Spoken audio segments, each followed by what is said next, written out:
في خطوة تاريخية، تعلن الولايات المتحدة الأمريكية عن استعدادها لاستثمار 5 مليارات دولار في تنمية الأقاليم الجنوبية المغربية. هذا الاستثمار يمثل دعماً اقتصادياً مهماً واعترافاً واقعياً بسيادة المملكة على صحرائها، وهو ثمرة سنوات من العمل الدبلوماسي والرؤية الملكية الحكيمة. جهة الصحراء المغربية التي استعادها المغرب سنة 1975 بفضل المسيرة الخضراء كانت دائماً رمزاً للوحدة الوطنية.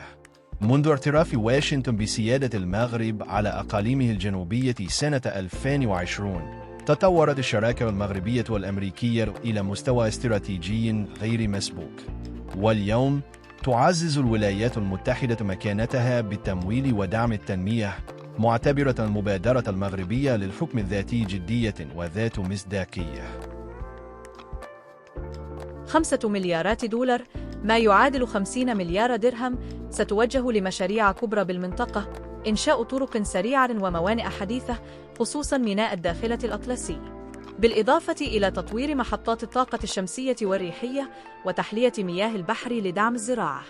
كما ستشمل الاستثمارات بناء مدارس ومستشفيات ومناطق صناعية جديدة، بهدف تحويل الصحراء إلى قطب اقتصادي مزدهر يربط المغرب بإفريقيا جنوب الصحراء، ويوفر آلاف فرص العمل للشباب المحلي. هذا الاستثمار ينسجم تماماً مع رؤية جلالة الملك محمد السادس، الذي جعل من تنمية الأقاليم الجنوبية أولوية وطنية. فهو تتويج لمسيرة الإصلاح والجهوية المتقدمة، ويعكس نجاح المخطط التنموي الخاص بالصحراء. اليوم تنظر واشنطن إلى الصحراء المغربية كأرض للفرص والمشاريع الواعدة، وتشجع الاستقرار والانفتاح الاقتصادي في المنطقة.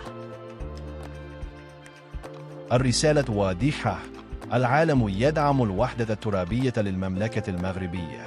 الصحراء ليست فقط جزءاً من الوطن، بل أصبحت نموذجاً للتنمية والاستقرار والتعاون الدولي. من الداخل إلى العيون، يكتب المغرب صفحة جديدة من تاريخه، عنوانها سيادة، تنمية، وأمل في غد أفضل.